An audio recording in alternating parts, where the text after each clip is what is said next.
నమస్కారం. సుప్రభాత ఘంటారావానికి స్వాగతం. ముందుగా ప్రధాన అంశాలు. పోలీస్ బాస్ గా ద్వారకా తిరుమలరావు, డీజీపీ పోస్టింగ్ కలిసొచ్చిన సీనియారిటీ.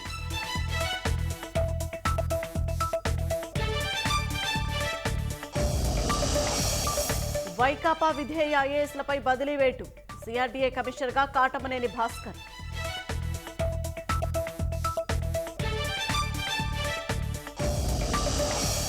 అమరావతి పునర్నిర్మాణంపై చంద్రబాబు దృష్టి, అసంపూర్ణ నిర్మాణాలు పరిశీలించనున్న సీఎం.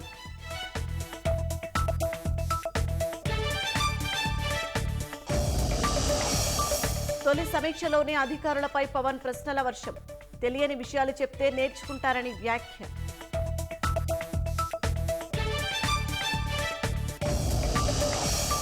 యూజీసీ నెట్ పరీక్షను రద్దు చేసిన కేంద్రం, అవకతవకలపై సీబీఐ విచారణకు ఆదేశం.